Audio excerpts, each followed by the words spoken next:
చదవగలిగిన వాళ్ళు నాతో పాటు వాక్యం చదవాలని కోరుతున్నాం. Psalm 86, reading all together, verse 3. ప్రభువా, దినమెల్లా నీకు మొరపెట్టుచున్నాను, నన్ను కరుణింపుము. ఒకసారి చూద్దాం. ప్రభువా, దినమెల్లా నీకు మొరపెట్టుచున్నాను, నన్ను కరుణించుము. మొదటి వరుస. ప్రభువా, దినమెల్లా నీకు మొరపెట్టుచున్నాను. O Lord, for I cry unto thee daily. 150 కీర్తనలు 5 భాగాలని మనకు పరిచయం. మొదటిది ప్రథమ, రెండవ ద్వితీయ, మూడవ తృతీయ, చతుర్థ, పంచస్కంధాలు అని పిలువబడుతున్నాయి. 5 స్కంధాలు పాత నిబంధనలోని మొదటి 5 పుస్తకాలకు పోలిక. మొదటిది ఆదికాండము, రెండవది నిర్గమకాండం, మూడవది లేవీకాండం, 4 సంఖ్య, 5 ద్వితీయోపదేశకాండం. ఇప్పుడు చదివిన 86వ కీర్తన ద్వితీయ స్కంధం, అంటే 3వ పుస్తకంలోనికి వస్తారు. తృతీయ స్కంధం 73వ కీర్తన నుండి 89వ కీర్తన దాకా 17 కీర్తనలు 3వ పుస్తకానికి అనగా లేవీకాండానికి పోలిక. లేవీకాండములో మనకు బలులు కనిపిస్తున్నాయి, సాక్రిఫైజెస్. ఇప్పుడు కొత్త నిబంధన యుగములో సదాకాలం నిలిచిందే ఒక్క బలి అయిన యేసుక్రీస్తు ప్రభువారు అర్పించబడుట చేత ఇక పాత నిబంధనలోని బలులు అవసరము లేదు. అందుకే ఈ కీర్తనలో 73 నుండి 89 దాకా దేవునికి ఎలాంటి బలులు అర్పిస్తున్నారు అంటే ప్రార్థన అనే అర్పణ చేస్తున్నారు, ఆరాధన అనే యాగము చేస్తున్నారు. కీర్తనాకారులు గ్రంథస్థం చేశారు. ఈ 17 కీర్తనల్లో ఒక్క కీర్తన మాత్రమే దావీదు రాశాడని బైబిల్ పండితుల అభిప్రాయం. ఆ ఒక్క కీర్తనే 86వ కీర్తన. దాంట్లో నుండే మనం కొన్ని విషయాలు లేదా ఒక వచనం చదివాం. ఈ 86వ కీర్తన మిగతా కీర్తనల కంటే కనీసం 5 విషయాలలో విశిష్టమైనది. యూనిక్నెస్ ఆఫ్ Psalm 86, 86వ కీర్తన యొక్క విశిష్టత. మొదటిది, is the only psalm among all the psalms in the 3rd book of Psalm. కీర్తనలోని ద్వితీయ స్కంధములో ఇదొక్క కీర్తన మాత్రమే దావీదు రాశాడు అని బైబిల్ పండితుల అభిప్రాయం. ఆ కీర్తన పైన కూడా దావీదు కీర్తన అని వ్రాయబడి ఉంది. రెండవది, ఈ కీర్తనల్లో దేవునికి సంబంధించిన పేర్లు 3 పేర్లు కీర్తనలో ప్రాముఖ్యంగా కనిపిస్తాయి. మొదటిది యెహోవా, రెండవది ప్రభువా, మూడవది దేవా. ఈ 3 మాటలు ఈ కీర్తనలు ఎక్కువగా ప్రస్తావించబడ్డాయి. అన్నిటికంటే ఒక మాట ప్రభువా.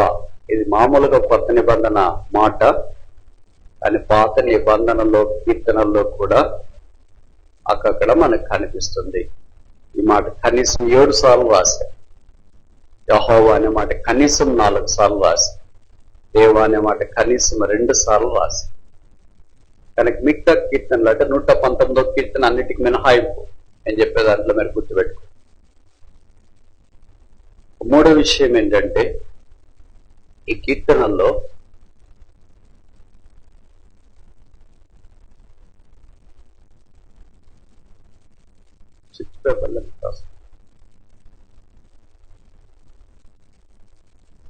ఈ కీర్తనల్లో దేవుడితో పరిశుద్ధుడికున్న సంబంధము జ్ఞాపకం చేయబడింది.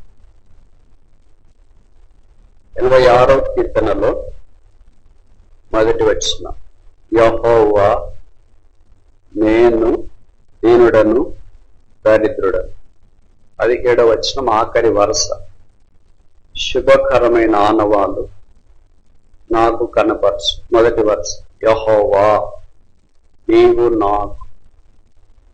కనుక ప్రార్థన ఇద్దరు వ్యక్తుల యొక్క సంబంధం. Prayer is a relationship between God అంటే గాడ్ చోజన్ సీడ్స్. దేవుడు ఏర్పరచుకున్న వారికి మధ్య ఉన్న సంబంధమే ప్రార్థన. ఈ నేను నా అనే మాట ఈ కీర్తనలు ఎన్నిసార్లు రాయబడిందంటే మీకు ఆశ్చర్యం వేస్తుంది. కనీసం 35 సార్లు రాయబడింది, 35 టైమ్స్. అంటే అంత అనుభవంలోనికి ఈ కీర్తనకారుడు దేవుడితో వ్యక్తిగతంగా వచ్చిన అదే ప్రార్థనలో మూలం.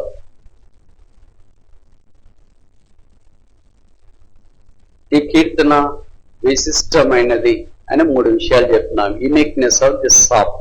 మొదటిది, this only psalm ascribe to David in the 3rd book of Psalm.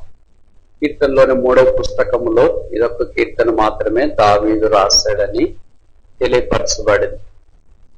రెండోది, this the only psalm where we have see the 3 names of God. దేవుడి యొక్క 3 పేర్లు, దేవా, యెహోవా, ప్రభువా అనే మాటలు చూస్తాం. మూడవది, ఈ కీర్తనలు ఒక్కటే అంటే 119 మినహాయింపు. నేను దేవుడు, నేను ప్రభు, నేను యెహోవా. కనుక నేను అనే మాట, నా అనే మాట కనీసం 35 సార్లు రాయబడి. చూడండి, 17 వచనాల్లో అన్ని సార్లు రాయబడిందంటే కనీసం ఒక వచనంలో 2 సార్లు రాయాలి. That is intimate, deep, personal, penetrating, powerful spiritual relationship is prayer. మనం ఏదో మాట్లాడాలా, ఆయన ఏదో వినాలా, మనకి ఏదో జవాబు రావాలా అనేది అంత సెకండరీ. మొదటిది, మనకు ఆయనకు సంబంధం ఉందా? Do we have a link with God? That is the beginning of the prayer. అదే ప్రార్థన యొక్క ఆరంభం. ఆ తర్వాత 4వది, ఈ కీర్తనకు సంబంధించి మిగతా వాక్యాల్లో బైబిల్లో 25 సార్లు రాయబడింది. అంటే ఈ కీర్తన వేరే వారు కోట్ చేయడం కానీ, బైబిల్లోని వేరే వాక్యాలు ఈ కీర్తనలో కోట్ చేయడం కానీ, the quotations are for about 25 in this song. ఉదాహరణకి ఇక్కడ ఒక మాట రాశాడు కదా, ప్రభువా దేవతలలో నీ వంటి వాడు. ఇది ఎవరి కొటేషను? నిర్గమకాండం 15వ అధ్యాయంలో పాట పాడిన వాడి కొటేషన్. కనుక అలాగే దేవుని యొక్క వాక్యము ప్రార్థనలో ఎంత ప్రాముఖ్యమో మన మాటల కంటే, అంటే దేవుని వాగ్దానం దేవుడికే జ్ఞాపకం చేయడం, దేవుని గొప్పతనాన్ని దేవుడికే తెలియచేయడం, దేవుని యొక్క మంచితనాన్ని దేవుడికే తెలియచేయడం ఈ కీర్తన జ్ఞాపకం చేస్తుంది. 5వది, ఆఖరిది, this psalm is a prototype of Jesus Christ. ఈ కీర్తన యేసుక్రీస్తు ప్రభువు యొక్క పరమార్థాన్ని, జీవితాన్ని మన జ్ఞాపకం చేస్తుంది పరిపూర్ణంగా. ప్రభు మనకి ఏమి 5 సిద్ధపరిచినాడో అవి కీర్తనలో రాశారు. మొదటిది ఏంటి? 5వ వచనం, ప్రభువా నీవు దయాళుడవు, క్షమించుటకు సిద్ధమైన మనస్సు గలవు. సో క్షమాపణ, it starts with the pardon, started at the cross. సిలువ దగ్గర క్షమాపణ ఆరంభించబడింది కనుక పార్డన్, క్షమాపణ. రెండోది, క్షమాపణ అయిన వెంటనే ఏమొస్తుంది? క్షమాపణ అయిన వెంటనే ఏమొస్తుంది? 10వ వచనం, నీవు సృజించిన అన్యజనులందరూ వచ్చి నీ సన్నిధిని నమస్కారం చేసేందుకు నీ నామమును గణపరచు. నేను రక్షించబడినాను అంటానికి వెంటనే బై ప్రోడక్ట్ ఏంటంటే, లేదా ఫలం ఏంటంటే ప్రైజ్, ఆరాధన. నాలో ఆరాధన లేకపోతే నా రక్షణ నాకు అనుమానం. దాన్ని కొంతమంది ఏమేమో చెప్తుంటారు, టైం లేదు, చేయలేదు, ఒక వారం చేయలేదు, ఒక నెల చేయలేదు, జీవితం అంతా చేయట్లేదా? So that suspects that you are not born again. తిరిగి జన్మించిన వ్యక్తి దేవునికి ఆరాధన చేయకుండా ఉండలేడు. కనుక మొదట వాడన్, క్షమాపణ, రెండవది ఆరాధన. ఇప్పుడు ఆరాధనతో పాటు వెంటనే ఫాలో అయ్యేదేంటి? మనం చెప్పి చెప్పకుండానే ప్రార్థన. 3వ వచనం, ప్రభువా దినమెల్లా నీకు మొరపెట్టుచున్నాను. 6వ వచనం, యెహోవా నా ప్రార్థనకు చెవియొక్కుము. ఇవన్నీ క్రైస్తవ జీవితంలో బేసిక్ థింగ్స్, చాలా ప్రాముఖ్యమైన విషయాలు. సో క్షమాపణ పొందినాము, ఆరాధిస్తున్నాము, ప్రార్థన చేస్తున్నాము. ఇప్పుడు ప్రార్థన చేసిన తర్వాత ఎప్పుడు ప్రార్థన చేస్తూ ఆరాధన చేస్తూ ఉండడం కాదు కదా. మరి ఇప్పుడు ఏం చేయాలా? సోమవారం నుండి శనివారం దాకా ఒక పద్ధతి ఉంటుంది. ఏంటది? 11వ వచనం, యెహోవా నేను నీ సత్యమును అనుసరించి నడుచుకొనున్నట్లు ఈ మార్గమును నాకు. సత్యం ఆదివారం చెప్పినారు, విన్నాము, ప్రార్థన చేసినాము, ఆరాధన చేసినాం. ఇప్పుడు మరి ప్రాక్టికల్స్ కావాలిగా. ఎప్పుడు తీరైతే ఎలాగా? కనుక ప్రాక్టికల్ సోమవారం నుండి శనివారం దాకా ఈ సత్యమును అనుసరించి నేను నడుచుకొనున్నట్లు నీ మార్గము నాకు బోధించు. పాత్ ఆఫ్ గాడ్, దేవుని మార్గం. దేవాని మార్గము పరిశుద్ధమైనది. దేవాని మార్గము సముద్రగాధములో ఉన్నది. కనుక ఆయన మార్గములు శోధింప సఖ్యము కావు. 5వ ఆఖరిది ఏంటంటే, ఇవన్నీ ముందుకు ఎలగటానికి అవసరం. ఒకటి ఏంటది?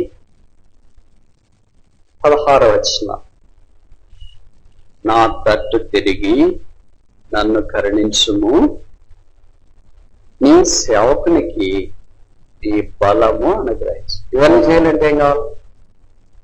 బలం. Boost is the secret of my energy అంటామే. Bible is the secret of my energy.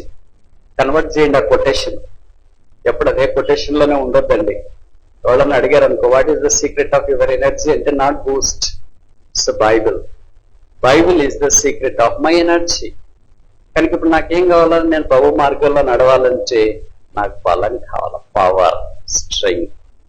కనుక ఈ 5 క్రైస్తవ జీవితంలోనే నారుమడి భాగాలన్నీ ఒకే కీర్తనలో పరిశుద్ధాత్మ దేవుడు యేసుక్రీస్తు ప్రభు వారికి ముంగుర్తుగా పాత నిబంధనలోనే వివరించిన తేదు శ్లాఘనీయం. అందుకే 86వ కీర్తన ఒక అందమైన అపరూప కలకత్తు రాయి. అలాంటి కీర్తనలో ఇప్పుడు 5 విషయాలలో ఒక్క విషయం మనం చూడటానికి ప్రయత్నం చేస్తాం. అదేంటంటే ప్రార్థన. యెహోవా, 3వ వచనం, ప్రభువా దినమెల్లా నీకు మొరపెట్టుచున్నాను. దినమెల్లా తెలుగులో రాశారు, ఇంగ్లీష్లో ఏమంటే ప్రతిదినము, డైలీ. ఐ క్రై అంతది డైలీ. దినమెల్లా అంటే ఒక రోజులోనే, ఇంక రోజంతా 24 గంటలు. డైలీ అంటే ఎవ్రీడే. 2 కలుపుకుందామా, 1 కలుపుకుందామా? మరి మనకుండేది కలుపుకోవాలంటే, మీకుండేది అయితే 2 ఉన్నాయి, నాకైతే ఏది లేదు కనుక నేను 2 కలుపుకోలేదు. మీ ప్రకారమే పోదాం, ఎందుకంటే మీరే మెజారిటీ కదా. దినమెల్లా, అనుదినం, తెలుగులో 2 పదాలు కనుక every day and day, all the day, ప్రతి దినం చేయాల్సిన పనికి రాయబడింది. అదేంటంటే ప్రార్థన. దినమంతా ఇలా ప్రార్థన చేయాలా, ప్రతిరోజు ఇలా ప్రార్థన చేయాలనుకుంటున్నాం. అదే దేవుడితో మనకున్న సంబంధం. ఆ ప్రార్థన దేవుడు ఆలకించేవాడని జ్ఞాపకం చేయబడుతూ 86వ కీర్తనలో అలాంటి ప్రార్థన చేయబడినట్లు మనం చూడవచ్చు. కనుక దేవుడికి దినమంతా ఎలాగో ప్రార్థన చేయాలి. How to pray daily, all the day. 5 విషయాలు చెప్పి ముగిస్తాం. మొదటిది 86వ కీర్తన 2వ వచనం, Psalm 86 verse 2. నేను నీ భక్తుడను, నా ప్రాణము కాపాడను, నా దేవా నేను నమ్ముకుని ఉన్నాను, నీ సేవకుని రక్షింపుము. ప్రే ఆనెస్ట్లీ. ఆనెస్ట్లీ అంటే ఆసక్తితో ప్రార్థన చేయాలి. ఇక వేరే మార్గము పద్ధతి లేదని ప్రార్థన చేయాలి. ఈ కీర్తనలో దేవుడు ఎలాంటి వాడో, మనుషుడు ఎలాంటి వాడో చెప్పబడి, దేవుని గుణలక్షణాలు చెప్పబడ్డాయి. ఎలాంటి వాడంట దేవుడు? ఇందాక మనం చూస్తున్నాం కదా కొన్ని. దయాళుడు, క్షమించుటకు సిద్ధమైన మనస్సు గలవాడు. 15వ వచనం, దయా దాక్షిణ్యము గల దేవుడు, దీర్ఘశాంతుడు, కృపా సత్యములతో నిండిన వాడు. 4వ వచనం, మహాత్మ్యము గలవాడు. మన్నించండి. 8వ వచనం, అద్వితీయ దేవుడు. 9వ వచనం, దేవతల కంటే గొప్పవాడు, అన్ని కార్యములు లేదా ఆయన కార్యములు సాటి లేనివి జరిగించువాడు. ఇలాగ దేవుని యొక్క గొప్పతనం కనుక ప్రార్థనకు వచ్చినప్పుడు we should have the revolution of God. దేవుని యొక్క ప్రత్యక్షత. దేవుడు ఎలాంటి వాడు? నాకు దయాళుడు, దీర్ఘశాంతుడు, కనికరం చూపించేవాడు, నా ప్రార్థన ఆలకించేవాడు, అన్ని గొప్ప కార్యాలు చేసేవాడు. అలాగే దేవుడు ఎలాంటి వాడో మనం గుర్తిస్తే తప్ప మన ప్రార్థన దేవుడికి ఆసక్తిగా మనం చేయలేము. అదే సమయంలో మనల్ని కూడా గుర్తించుకోవాలి. వన్ సైడ్ కాదు. As the coin has both sides both valid, prayer has both sides both valid. ఒక నాణ్యం రెండు వైపులు ఎలాగుంటుందో బొమ్మ పొరస అని, అలాగే ప్రార్థన రెండు వైపులు అలాగుంటారు. మొదటిదేమో దేవుడు ఎలాంటి వాడో చూసుకోవాలి. మన స్టేజ్ ఏంటి? మనం ఏం అతిశయించడానికి వీలు లేకుండా మొదటి వచనంలోనే చెప్పినాడు. మళ్ళీ ఏమైనా ఎక్కువ మాట్లాడతామేమో అని. 86వ కీర్తన మొదటి వచనం, నేను దీనుడను దరిద్రుడను. స్పీచ్లెస్. దీనుడు దరిద్రుడు ఎవరి దగ్గరికి వస్తున్నాడు? దయాదాక్షిణ్యం గల వారి దగ్గరికి వస్తున్నాడు, మహాత్మ్యం కలిగిన వారి దగ్గరికి వస్తున్నాడు, కృపా సత్య సంపూర్ణత కలిగిన వారి దగ్గరికి వస్తున్నాడు. కనుక అంత గొప్ప దేవుడి దగ్గరికి ఎలాంటి మనిషి వస్తున్నాడంటే దీనుడు, పూర్ నీతి. కనుక దేవుని సదులు అలా ప్రార్థన చేస్తూ ఉన్నాడు. అలాగే 3వ పేరు 2వ వచనం, నీ భక్తుడను. ఇది మీరు పెట్టుకోవచ్చు, నాకేం చెల్లదు. ఇది 2వ వరుస, నీ సేవకుని రక్షింపుము. నీ సేవకుడు 3 సార్లు రాశారు ఈ కీర్తనలో. కనుక నీ సేవకుడు, నీ భక్తుడు, నీ దీనుడు, నీ దరిద్రుడు. That is our condition. దేవుడికి లక్షణాలు, మన లక్షణాలు గుర్తించినప్పుడు ఆటోమేటిక్ మనకు తెలియకుండానే ఫ్లో అవుతుంది. ఏమని? మనం ఎంత అయోగ్యులమో, ఎంత చేతకాని వారమో, ఎంత అపాగ్యులమో, మనం ఎంత అక్కర్లో ఉన్నామో, దేవుడు మనకి ఎలా సహాయం చేయాలని కోరుతున్నాము. అప్పుడు మన ప్రార్థన ఆసక్తితో విజ్ఞాపనగా ఉంటుందన్న సంగతి మనం గుర్తించుకోవాలి. రెండవది 3వ వచనం, 86వ కీర్తన 3వ వచనం, Psalm 86:3. 86వ కీర్తన 3వ వచనం, ప్రభువా దినమెల్లా నీకు మొరపెట్టుచున్నాను, అనుదినము నీకు మొరపెట్టుచున్నాను. 2 కలుపుకుందాం. దినమెల్లా / అనుదినము నీకు మొరపెట్టుచున్నాను అంటే ఇచ్చేసి మీరు. అనుదినము దినమెల్లా మొరపెట్టుచున్నాను అంటే ప్రే కంటిన్యూవల్లీ వితౌట్ సీజ్. ఎడతెగక ప్రార్థన చేయడి, ప్రార్థన యందు నిలకడగా ఉండడి. అపోస్తల కార్యాలు 2:42. వారు అపోస్తలుల బోధెందును, సహవాసమందును, రొట్టె విచ్చుటెందును, ప్రార్థన చేయటి ఎందును అప్పుడప్పుడు ఉండేరి, నెలకు ఒకసారి ఉండేరి, ఇయర్ ఎండింగ్ ఉండేరి, గుడ్ ఫ్రైడేకి ఉండేరి, ఈస్టర్కి ఉండేరి అని రాసిరా. ఎడతెగక, దే స్టెడ్ఫాస్ట్లీ కంటిన్యూడ్ అని ఇంగ్లీష్ లో రాశారు. So prayer is a continuous process. దీన్నే మన భాషలో చైన్ ప్రేయర్ అంటాం. అందుకే చైన్ దించొద్దు అంటాం. మిగతా రోజులంతా దించుకుని ఆ రోజు మాత్రం దించరా? మంచిదే, కనీసం ఏదో ఒక రోజు అనే చైన్ వేస్తున్నారు. కనుక ఒకే చైన్ ఉంటే ఎలాగుంటది? చైన్ లెక్క ఉంటే ఎలాగుంటది? చైన్ లెక్క ఉంటే చాలా బలంగా ఉంటుంది. ఒకే చైన్ ఉంటే బలహీనత ఉంటుంది. కనుక బేతిని ప్రార్థనా మందిరం యొక్క బలం ఏంటంటే ప్రేయర్ ఈజ్ యువర్ స్ట్రెంగ్త్. అంటే మిగతావి ఏమి రావా బ్రదర్, మిగతా కూడా మాకు వచ్చు అని అంటారు. వచ్చు, అందరూ అన్నిట్లో ఉండరు అంతేనా? కొంతమంది సువార్తలో బలం ఉంటారు, కొంతమంది వాక్య పరిచయంలో బలం, కొంతమంది దానం చేయట్లో బలం ఉంటుంది, చేయి చాపడం లాంటి సంఘం లాంటి వాళ్ళు. కనుక ఒక్కొక్క సంఘానికి ఒక్కొక్క బలం ఉంటుంది. ఈ బేతనీ సంఘానికి నేను చూసిన బలం ఏంటంటే, ఇంకా దాచబడిన బలాలు చాలా ఉన్నాయేమో, కానీ కనపడే బలం ఏంటంటే prayer is the strength of the church. ఈ బలము అపోస్తల కార్యాల్లో ఆరంభ దినాల్లో ఉన్న సంఘం యొక్క బలం. ఆరంభ దినాల్లో యెరూషలేము సంఘానికి ఉన్న బలమే ప్రార్థన. వారు ప్రార్థన చేయించుండగా భూమి కంపించింది. వారు ప్రార్థన చేయించుండగా దేవుని వాక్యం ప్రబలమై వ్యాపించింది. వారు ప్రార్థన దేని కొరకు చేశారంటే వాక్యం ధైర్యముగా ప్రకటించాలి. వాక్యం ఎలా ప్రకటించాలంటే ఊరికి పెరిగితనంతో అట్లా ప్రకటిస్తే కుదరదు. అపోస్తల కార్యాలు ఏంటంటే దే ప్రొక్లైమ్ కరేజియస్లీ, అంటే మరి అది ఎలాగ ధైర్యమో తెలియదు, మరి ఏ నామమున రక్షణ లేదు, యేసు నామముననే. అందుకే అపోస్తల కార్యాలు రాయబడిన దేవుని వాక్యం ప్రబలమై వ్యాపించి, దేవుని వాక్యం ప్రబలమై వ్యాపించాలంటే దేవుని ప్రజలు విస్తారంగా దినమెల్లా అనుదినము ప్రార్థన చేయాలి. కనుక రెండు విషయాలు చూసిన, ప్రే ఆర్నెస్ట్లీ అంటే ఆసక్తితో ప్రార్థన చేయాలా, రెండోది ప్రే కంటిన్యూవల్లీ ఎడతెగకుండా ప్రార్థన చేయాలా, మూడవది 12వ వచనం Psalm 86 verse 12, 86వ కీర్తన 12వ వచనం. నా పూర్ణ హృదయంతో నేను నీ కృతజ్ఞతాస్తుతులు చెల్లించేదను, ఈ నామమును నిత్యము మహిమ పరిచేదను. కృతజ్ఞతాస్తుతులు చెల్లిస్తూ ప్రార్థన చేయాలి. ప్రే థ్యాంక్ఫుల్లీ. మనం ప్రార్థన స్టార్ట్ చేయడమే మనకు అది కావాలి ఇది కావాలని ప్రార్థన చేస్తాం. అట్లా కొన్నిసార్లు అవసరమే. ఇప్పుడు పేతురు నీళ్ళలో మునిగిపోతున్నప్పుడు ఎంత గొప్ప దేవుడు సముద్రం తయారు చేసి, తోటను తయారు చేసి, చేపలు కూడా తయారు చేసిన అంటే ఈ చేపల్లోకి పోయింది. అప్పుడు అవసరమేది very very fast, Lord save me, ప్రభువా నన్ను రక్షించు. నెహమ్యా కూడా రాజు దగ్గరికి వెళ్ళినప్పుడు, ఆ రాజు నువ్వు ఇంద్రుడు చంద్రుడు నువ్వు చిరంజీవి అగనగాక, నీ రాచినప్పుడు వచ్చిన గాక, నువ్వు ఎప్పుడు నువ్వు కంటే కుదరదు. అందుకని ఆయన రాసినాడు, క్షణపాటు లిప్తపాటున మనసులో ప్రార్థన చేసుకుని దేవా ఆస్తములు బలపరచు.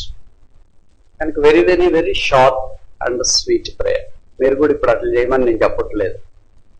అవసరాన్ని బట్టి, సంఘముగా చేరి వచ్చినప్పుడు అవసరాన్ని బట్టి, అక్కర్ని బట్టి, ఆపదలో ఉన్నప్పుడు సంసోని ప్రార్థన చేసినాడప్పుడు నేను అసలు ఎట్లుండని తెలిసిన, మా అమ్మ పిల్లలు లేరు అనుకుంటే నువ్వే కదా ఇచ్చింది, నువ్వే ఇంత దాకా చేసినావు కదా, అసలు నువ్వు చేయకపోతే ఎలా, అలాగనుకునేటప్పుడు ఫిలిస్తీన్లంతా వచ్చి నష్టం చేసిందా. లార్డ్ రిమెంబర్ మీ, ప్రభువా నన్ను ఇచ్చివారిగా జ్ఞాపకం చేసి. So praying with thanksgiving is one of the principles of the prayers. ప్రార్థన చేయడంలో కృతజ్ఞతతో ఇలా సంఘముగా చేరి వచ్చినప్పుడు ప్రభు యొక్క శిలువ రక్తాన్ని బట్టి కృతజ్ఞతతో ప్రార్థన చేయటం అవసరం. మన ప్రార్థనలన్నీ నేను ఎప్పుడు మనం చెప్తా ఉంటా, మీకు మీరు కూడా వింటా ఉంటారు అనుకుంటా. ప్రభు వారు ప్రధాన యాజకుడిగా ఫిల్టర్ చేస్తాడు, వడబోస్తాడు. లేకపోతే మనం చేసేదంతా చెత్త ట్రాష్ ఎక్కువ ఉంటది కదా. దీనికే ఉదాహరణ చెప్తున్న కాఫీ. ఎవరైనా మన ఇంటికి వస్తే మనం కాఫీ ఇవ్వాలంటే కాఫీ తయారు చేసి దాన్ని ఫిల్టర్ చేస్తాం, వడబోస్తాం, ఏరుకు తీసుకెళ్ళి ఇయ్యం, వడబోసిన తర్వాత తీసుకెళ్ళిస్తాం. అలాగే యేసుప్రభు వారు మన ప్రార్థన అంతా వడబోస్తాడు. ఇది అనవసరం, వేస్ట్, ఇది టీయాకు వేస్ట్, ఇది వేస్ట్, దాహం వేస్ట్, అన్ని వేస్ట్. చివరికి మిగిలి ఒక చుక్క 2 చుక్కలు మిగిలితే దాన్ని దేవుడే తగ్గిస్తాడు. మరి నేను పూర్తిగా బాగా చేస్తున్న బదులంటే జీవితంలో ఎప్పుడు బాగా చేయలేం మనం. We can never make a perfect prayer to God without high priest. మన పరలోక ప్రధాన యాజకుడు లేకుండా మనం ఎప్పుడు సరిపూర్ణమైన ప్రార్థన చేయలేం.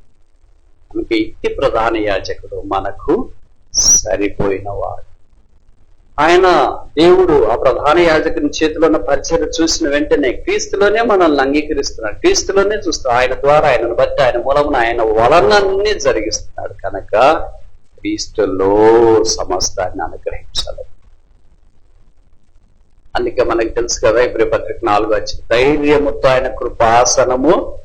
కొంతమంది ప్రార్థన, నాకు భయం బ్రదర్, ఎట్లా చేయాలో తెలియదు బ్రదర్, రాదు బ్రదర్, పదాలు రావు బ్రదర్. ధైర్యంతో పోవాలా. వేరే దానికి ఎంత ధైర్యంతో పోతావు చూడు. మాంసానికి చేపల మార్కెట్కి కరోనా వస్తుందని కూడా చొచ్చుకొని పోతాం. లాక్డౌన్ అన్లాక్ చేసిన వెంటనే మద్యం షాపుల దగ్గర చొచ్చుకొని పోయినారు. దానికి ఫుల్ ధైర్యం ఉంటుంది. వాళ్ళని అడిగినామనుకో తెచ్చింది. ఎందుకే నువ్వు అంత కష్టపడి ప్రాణానికి తెగబడిపోయినావంటే రాకపోతే బతుకొకటే అనుకున్నా, అందుకనే వెళ్ళాను. అలాగే లోకంలో కాని దాని కొరకు ఎంత ధైర్యం చేస్తుంటారు. ఇప్పుడు మనం ప్రభు దగ్గరికి ధైర్యంతో వెళ్తున్నా, కృపాసింహాసనం టచ్ చేయడానికి.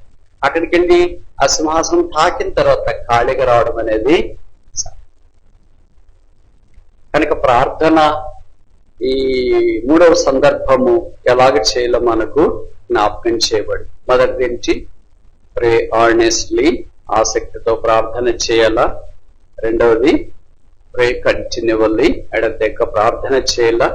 మూడవది ప్రే థ్యాంక్ఫుల్లీ, కృతజ్ఞతాస్తుతో ప్రార్థన చేయాలా. నాలుగవది 16 వచనం, 86:16, Psalm 86:16, నా తట్టు తిరిగి నన్ను కరుణించుము, నీ సేవకునికి నీ బలం అనుగ్రహించుము, నీ సేవకురాలి కుమారుని రక్షింపు.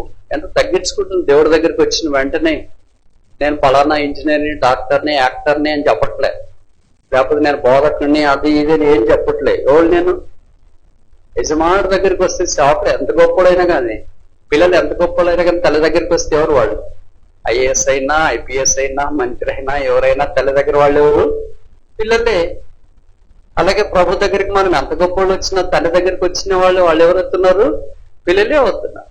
అందుకని నీ భక్తుని, నీ సేవకుని, నీ సేవకురాలి కుమార్ని కరుణించు, ప్రేమి మిమ్మల్ని ఇచ్చి తగ్గింపుతో దీన మనస్సుతో ప్రార్థన చేయాలని కోరవాడు. ప్రభు నువ్వు ఇవ్వకపోతే ఎక్కడికి వెళ్తా?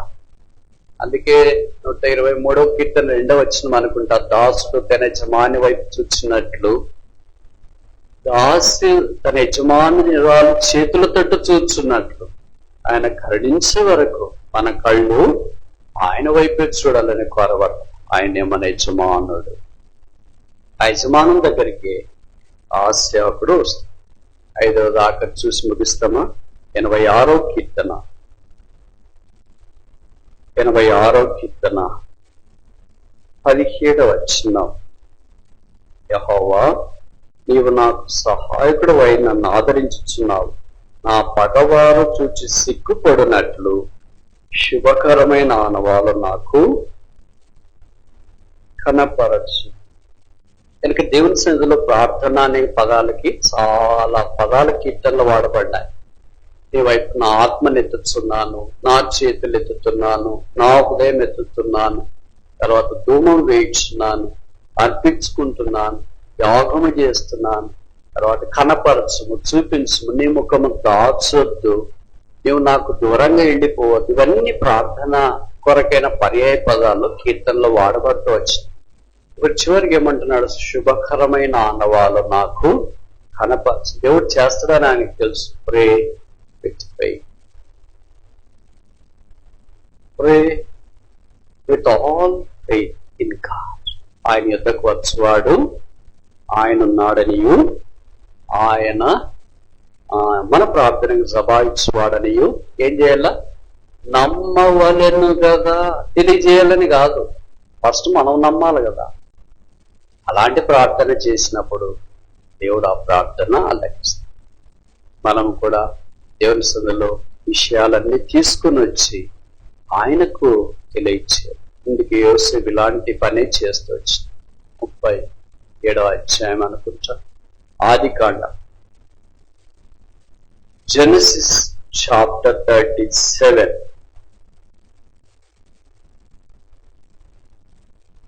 రెండవ వచనం. జెనసిస్ 37:2, ఆదికాండం 37వ అధ్యాయం 2వ వచనం.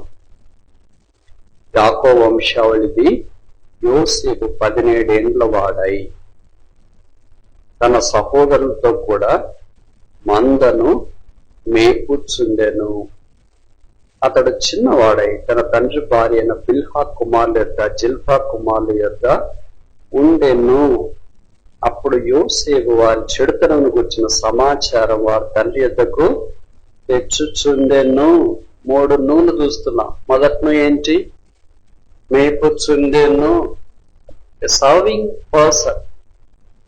కనుక సోమరి కాదు యోసేపు. నేను ఆకురోళ్లే మంచి రంగుల చొక్కా వేసుకున్నారు, ఉదయం ఒకటి మధ్యాహ్నం ఒకటి సాయంకాలం ఒకటి వేసుకుని సెల్ఫీలు పెట్టి ఫేస్బుక్ లో ఇన్స్టాగ్రామ్ లో పెట్టి లైక్లు ఎన్ని వచ్చినాయి చూసి, కామెంట్లు ఎన్ని వచ్చినాయి చూసి, ఈ తరహా కాదు. ఈ తరహా తండ్రి దగ్గరికి రాలేదు. అంతమంది కొడుకులు ఒకటి చేయకపోతే ఏంటి? ఇప్పుడు ఇద్దరు పిల్లలు మనం ఉంటేనే ఒక పిల్లలు మినహాయిస్తాం, ఒకరితోనే పని చేయిస్తాం. ఎందుకంటే వాళ్ళే పిల్లలు, వాళ్ళ గార్డెన్, మిగతా వాళ్ళు వేరే. కానీ ఇక్కడ అలా కాదు. యోసేపు కూడా మేపటానికి వెళ్ళాడు. కనుక సోమరిగా లేకుండా మనం ప్రార్థన చేస్తే దేవుడు ప్రార్థన ఆలోచిస్తాడు. రెండవది, జిల్ఫా కుమారుల యొద్ద ఉండేను. నువ్వు ఒక్కడే ఇండిపెండెంట్ కాదు. You need to have a fellowship.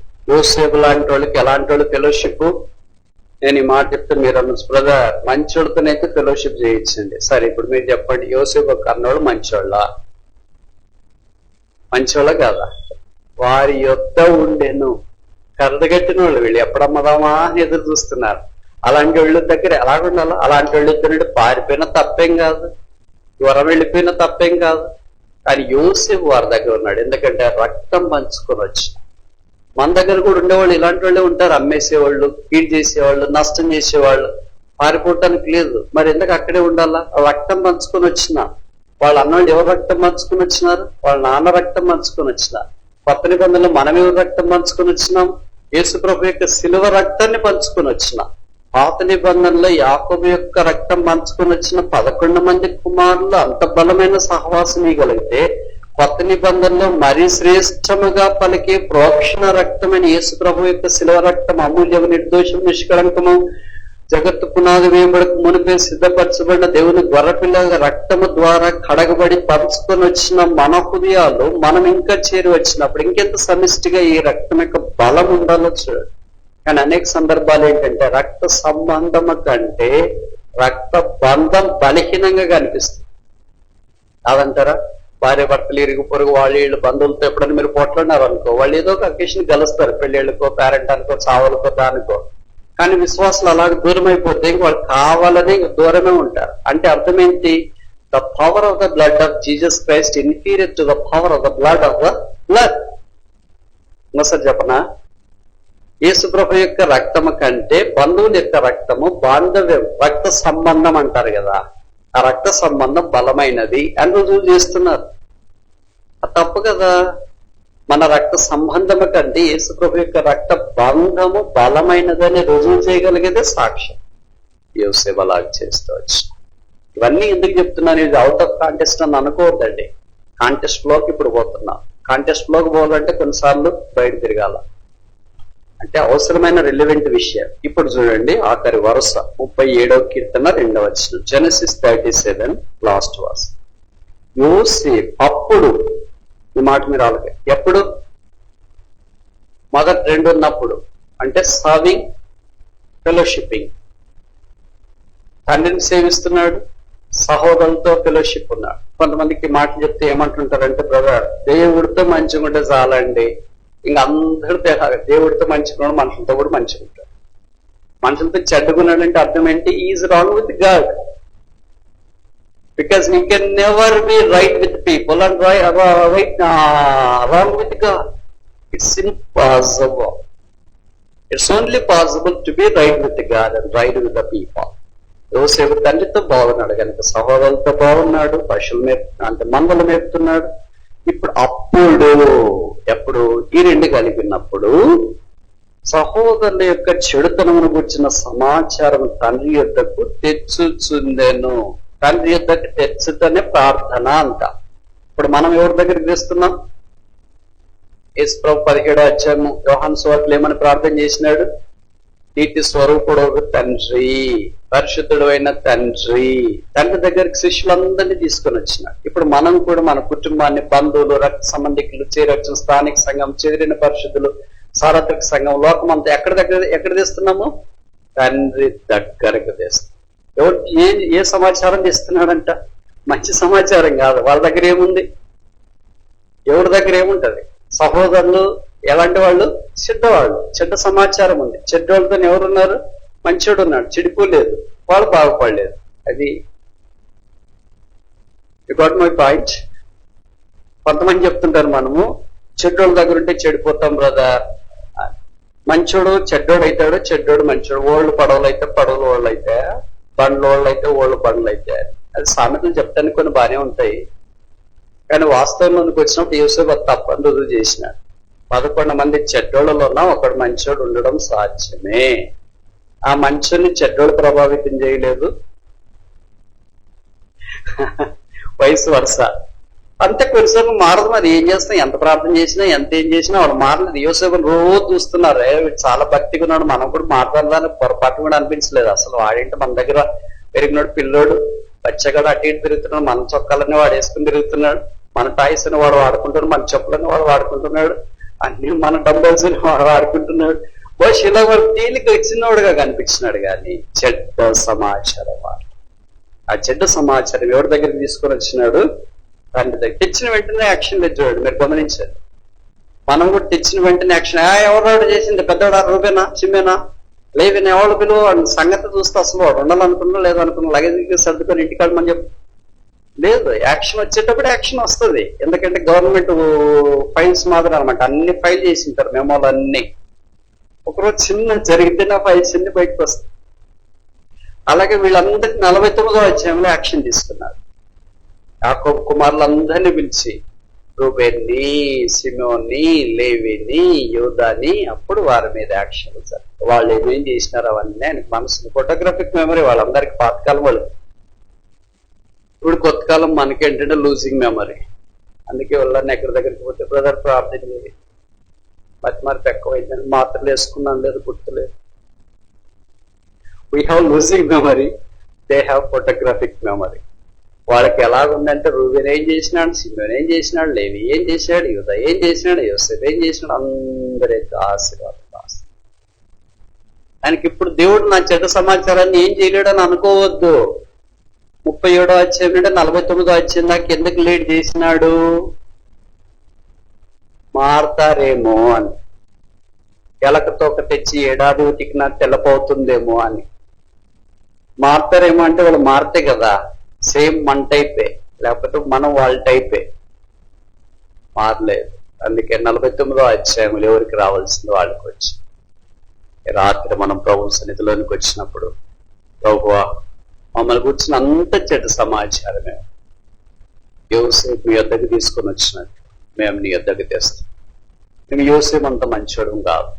యోసేపు మనకి ఏ జ్ఞాపకం చేస్తున్నాడు? యేసు ప్రభు వారిని జ్ఞాపకం, పరలోకపు యోసేపు. యేసుక్రీస్తు ప్రభు వారు ఈ దుష్టుల మధ్యలో ఎలాగున్నాడు? యోసేపు 11 మంది చెడు వారి మధ్యలో ఉన్నాడు. కనుక ప్రభు యొక్క ప్రార్థన, యేసు ప్రభు యొక్క ప్రార్థన తండ్రి అంగీకరించాడు, మన ప్రార్థన ఆయన అంగీకరిస్తాడు. ఈ రాత్రి ఆయన కృపా సింహాసనానికి యేసు ప్రభు రక్తం ద్వారా కడగబడి ధైర్యంతో ప్రవేశించాలని కోరవాలి. యెహోవా దినమెల్లా నేను నీకు మొరపెట్టు ప్రభువా, ఓ lord, for I cry unto the. జై ప్రార్థన.